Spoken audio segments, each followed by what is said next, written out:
The following program does not offer personal medical advice. Please consult your doctor before using any treatment or product we cover.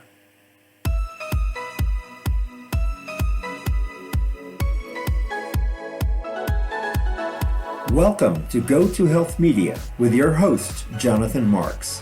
We provide a welcoming environment where experts educate you on important health topics, answer your questions, and provide information from which you can benefit in consultation with your doctor. You can visit and subscribe to the show at gotohealthmedia.com. And now, here is Jonathan Marks. Hey everyone, welcome back to another show of Go to Health. We're so glad you're here with us today. Remember, you can watch us on our website at gotohealthmedia.com. You can watch us on YouTube, and you can also listen to us on 8 podcast networks. We do encourage you to subscribe at our website. That way you will not miss any of the shows we do because they are all wonderful. We love to interview health experts from around the world. So today's topic. A lot of people are going through a hard time right now, either physically, financially, psychologically, or even spiritually. Are you going through a hard time, or do you know someone who is? We have an interesting guest to talk about this with you today, so stay tuned. We have doctors who can help us physically or psychologically. We have financial advisors who can help us with money. We have career counselors who can help us find a job. We have clergy who can guide us in our particular religion. But did you know there's such a thing as spiritual care? That there are professionals who can take care of our spirit? So many of us think about our bodies first, and that includes our physical body, our emotions, and our intellect. But somewhere in there is a soul, and the soul needs care as well. Integrative spiritual care services can include pastoral counseling, guided meditation, prayer, movement, expressive arts, and other modalities. Spiritual care especially honors your cultural needs. Spiritual care is a valuable source of support and resilience, including for those who identify as religious, spiritual but not religious, multi-religious, interfaith, agnostic, and yes, even atheist. Everyone can benefit from spiritual care regardless of your religious beliefs. We have a spiritual advisor with us as our guest today, and I felt her perspective could be useful to us as we encounter difficult days. Karen Lee Erlichman, Doctor of Ministry and LCSW, provides psychotherapy, spiritual direction, mentoring, and supervision, and is co-chair of the Professional Advisory Group for the Spiritual Care Services Department at UCSF Medical Center in San Francisco. Dr. Erlichman was a medical social worker for 10 years and has been in private practice for several decades with a focus on integrative wellness. She is a trained facilitator with the Center for Courage and Renewal, and she sees clients both in person and virtually. You can learn more about her at KarenErlichman.com, and Erlichman is spelled ErlichMan, KarenErlichman.com. So welcome to the show today, Karen Erlichman. How are you? I am doing well. Thank you so much for asking, and thank you for inviting me to be here. Good. I'm glad to have you here because it's such a tough time. So many people are having such a hard time, and I really wanted to include your approach as we think about going to health. So, what makes spiritual care part of healthcare? Can you explain that? Sure, I'd be happy to. I think the easiest way I can explain it to you is the moment when I realized that spirituality or spiritual wellness is part of healthcare. And that is about 35 years ago. I was working as a medical social worker here in San Francisco, and I was working on a research project about women who use crack cocaine during pregnancy. It was the Mm. 90s when, at the height of the crack cocaine epidemic. Yes. And one of the tools that we used in this research project was a social support assessment that basically asked the pregnant women who were participating in the study who was in their social support system. And the data we got back was so astonishing to me because so many people had burned bridges in relationships and there'd been so much trauma, but like two-thirds of them put down God or a higher power as part of their social support system. Interesting.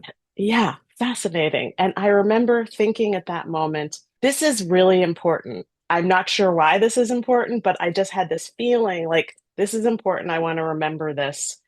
And that kind of planted the seed for me that here are these women.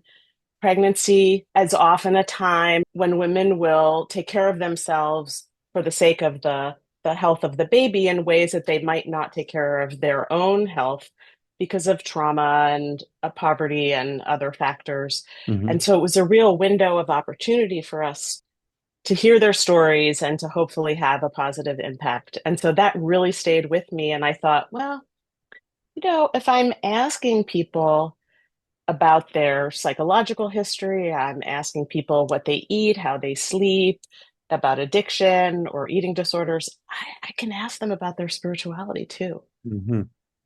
Hmm. So is this relevant for people who don't even consider themselves religious? Oh, definitely relevant. How Like, so? so people define spirituality in so many different ways, and many people would define themselves as spiritual but not religious. Hmm. And there probably are a handful of people who describe themselves as religious, but not necessarily spiritual, because they might associate spiritual with, woo woo, crystals, astrology, Hmm. things that don't feel true to them, Hmm.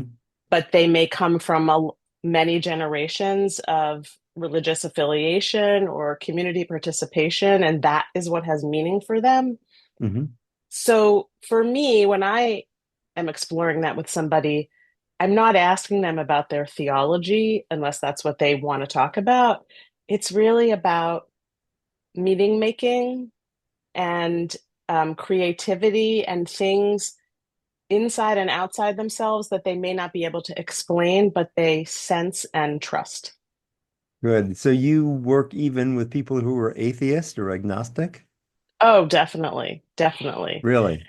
As part of my regular like assessment with people when I'm working with somebody one on one, I ask them, did you grow up with a particular religion or spiritual practice? And do you have a spiritual practice now? And sometimes people say, well, I definitely I don't believe in God and I don't belong Hmm. to a congregation, but I have a very dedicated yoga practice, and Mm. the yoga studio is my spiritual community. Hmm. Other people will say, well, I find spirituality in nature. Like they're not thinking about prayer or rules or even something that we might call God, but it is about feeling connected in some broader, deeper way. And tell us, what does a typical spiritual direction session look like? What do you cover? What do you do? What happens? What do people get out of it? I know that's a big question, but No, just so it's a we can, great question. That's yeah, a just so great we can question. have people understand more and understand about the potential opportunities that they can take advantage of. Absolutely. A little background. When after working as a medical social worker for 10 years and seeing also what chaplain's role was in the healthcare setting, I did contemplate, do I want to become a chaplain? And I decided not to pursue that path because I really wanted to walk with people on their spiritual journeys in whatever place they found themselves in their lives. Hmm. Could be end of life or a difficult illness or grief, but it could also be, the developmental stages of aging. It could be having their first child. It could be they've left the religion of their childhood behind, but they want to have some sense of spirituality, or maybe they've gotten into an interfaith relationship. So those might be some of the catalysts for someone to seek out spiritual direction. Hmm. And so for me, like as a non-ordained layperson, I'm not coming with like the handbook. I'm not coming with like the rules and the right way to do things. It really is a place for someone to say, like, what do I care about? And what gives me that sense of connection and purpose deeper than who I am told I am supposed to be? Hmm. And are there any specific practices that might support me in staying connected to that part of myself? What do you cover in a session? What does that look like? Yes. So, how a session might begin is I often will say to people, is there any particular way you might like to get centered? Like, there are some people who will just, some spiritual directors will drop right into praying. I don't want to start praying if somebody's not into prayer. That would be so off-putting. So I Hmm. might say, how would you like to begin? And sometimes people will say, I don't know. Like that's such an open question. I think that people are not always sure. But some Yes. people will say, oh my God, I would love to just sit in some silence. I have such a busy, noisy life. And we'll sit in some silence, or I might read a poem, or especially if I'm working with someone virtually, because I see people in person as well as virtually, the gift of Zoom is I can play music. I can do that in person too, Yes. but that's like a really lovely way for people who really feel connected spiritually through music. So we just might begin the session with something before we get to conversation. Got it. And then the conversations can go what are people, what kind of content do people share, or what kind of conversations do you have? So, like in this particular political moment that we're living in, for Hmm. example, I have a number of people who are really wrestling with what we might call questions of faith, like really believing in the goodness of humanity, but seeing evidence to the contrary. Hmm. Really wrestling with that kind of in an ethical, spiritual way. Like, how do I make peace with that? What is mine to do? So, in spiritual direction, we talk a lot about discernment as a practice. And if someone comes with that question of like, I feel so overwhelmed by what's happening in the world, I don't know what I should be doing to make a difference. I'm not going to tell them what they should be doing. Sure. What we might do in the session is explore what that might be so that they come to that place in themselves, that feeling like that something is a yes inside yourself. That, I might ask some questions and guide them a little, but I like to think of it as asking questions that I could not possibly know the answer to. Hmm, interesting. And you mentioned before discernment. Can you tell us a little bit more what you mean when you say discernment? What is that? Yeah. So discernment is sometimes seen as synonymous with decision making, and they are related, but not exactly the same. So discernment is a practice, like it's actually an active, engaged practice of accessing your inner knowing, the part of us that actually knows, like why you decided to wear the tie that you're wearing today. Hmm. It could have been because you set it out the night before. It could be because it didn't need to be ironed or it was clean. It didn't have to be like a very philosophical reason. But there's a feeling of, oh, yeah, that'll work. And it's just like a split second of a feeling. And we're so unaccustomed to paying attention to that feeling Mm. and having access to it. So for some people they who are more religious, they might say discernment is connecting to God's will for me. And for other people that's not their theology or it's not how they think. They might refer to that as their inner knowing or their intuition. So what I just picked up out of that is that spiritual direction can really help put people in touch with the decisions they make in their lives and getting a better understanding of why they make them Yeah. and what's driving it. And is there a theme that's going on there they should be more aware of? And the feeling of it. And when I think about this in the context of healthcare, the number of decisions that people have to make just about everyday wellness, not even, catastrophic things or, chronic illness or things like that, but just like I want spirituality to feel like as accessible to people as the way you just get up and brush your teeth in the morning because that's what you do. And so when people are having the experience of navigating their physical or emotional health, that requires some changes in behavior, changes in thinking, changes in the way they're accessing resources, that they're able to connect to the part of themselves that either gives them courage or motivation or the capacity to trust or connect to community. And we pay so much attention to the health of our bodies, the health of our minds, but the health of our spirit. Can you say a little bit more about how people get in touch with that, or if they even can't see it or can't feel it, don't believe it? I mean, how do people, what's your experience and how people get in touch with what their spirit actually is? That's such a great question. I think creativity is a part of it for some people. It's accessing our right brain, if you want to think about it neurologically. It's Hmm. about stories and metaphor and symbol and the senses. Like one of the things I'm doing with people a lot now because there's so much stress and anxiety Hmm. is using our senses as a way to calm and soothe the nervous system. And which is your sight, your smell, your taste, your touch, and you're listening. Hmm. And all of those five senses have spiritual practices that have engaged them, like probably in every single culture, like, you know, churches that burn incense or lighting candles or breathing exercises, or, for some people that is really connecting to religious practices. But for other people, it's just taking a moment to recall like a smell that has a very positive memory for them. Hmm. You Hmm. don't actually have to be holding the flower or the freshly baked cookie in your hand to access the feeling that comes with that positive association.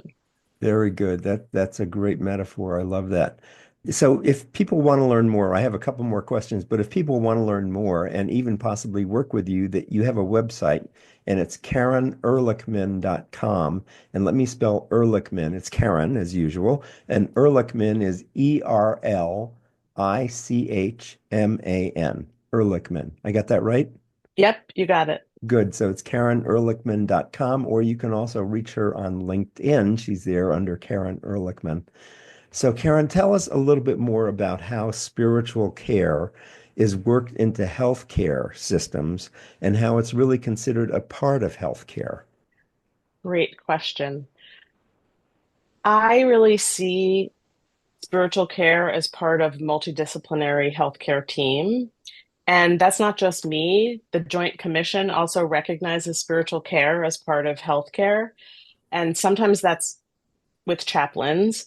And there are some people who are not comfortable working with the chaplain because they are concerned that it's not going to be like a good fit, or they feel like someone's going to impose religious beliefs on them, even though I don't think that's the way chaplains are being trained these days. They're hopefully being trained to work with all kinds of people, including atheists and people who identify as spiritual but not religious. Navigating the healthcare system is so challenging right now, and it can really create feelings of hopelessness and frustration and even despair sometimes. Hmm. And spiritual care, one, is a great support. Like a spiritual care provider will really advocate for people, even around very basic stuff. And also, spiritual care helps people to have the capacity to find their voice and to speak up for themselves and to hopefully get the care that they need. And you mentioned before the Joint Commission. What is that for people who don't know? The Joint Commission is the large accreditation body that oversees healthcare institutions. They Mm. evaluate them, they determine their qualifications for funding and support. They usually go into licensed healthcare facilities like every couple of years and do an on site assessment. They want to make sure that nobody's putting their tuna fish sandwich in the refrigerator that has the blood samples. But they also are Right. looking at the chart notes to see are people, are things being recorded properly?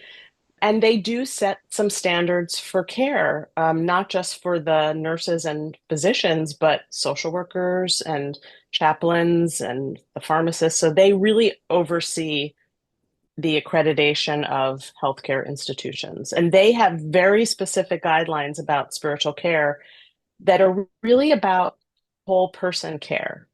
Hmm. Yeah, so that's the point I wanted to make sure people understand is that the Joint Commission really does consider spirituality as part of healthcare. Yeah, They really do. good, good, good. But not in a religious way. They're not Yes. saying you have to believe in God or that you have to pray or that healthcare institutions should be imposing that on people. Hmm.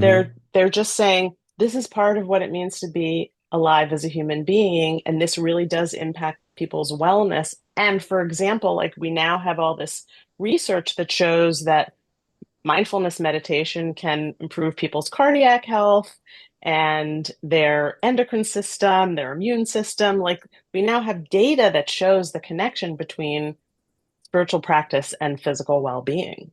Great. That's wonderful. So, Karen, what message would you like to leave people with today? What would you like them to walk away and remember? Good question.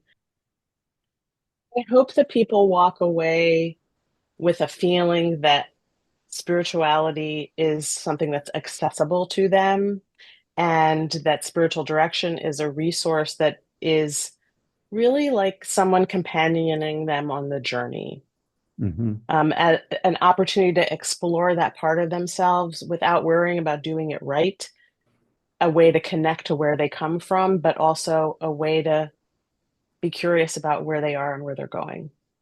And just one final question that came to me as you were answering that question. What's a good stimulus that people should be aware of for them to think that that spiritual direction might be a help for them?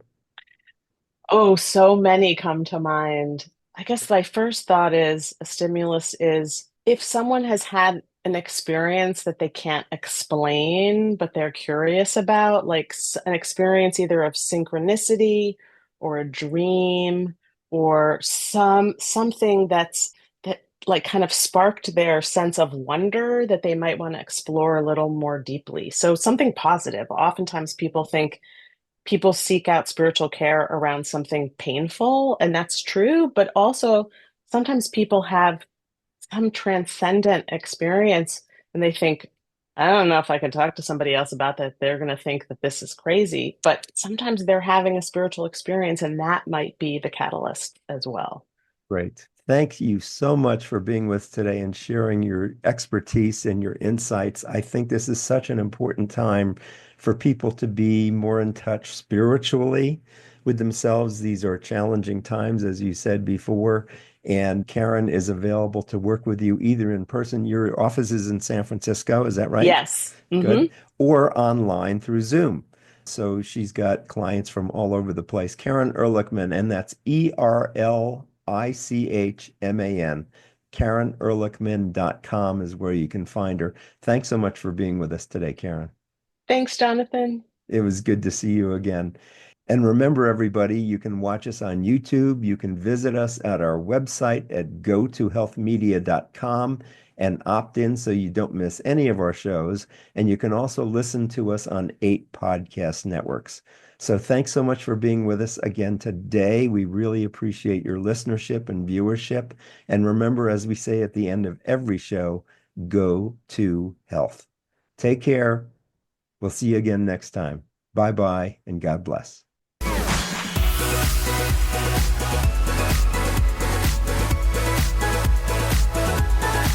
Thank you for tuning in this week to Go to Health Media. Be sure to join Jonathan Marks and another health expert next time. You can also catch the program on your favorite podcast platform. Until our next show, be sure to visit us on the web at gotohealthmedia.com and elevate your life.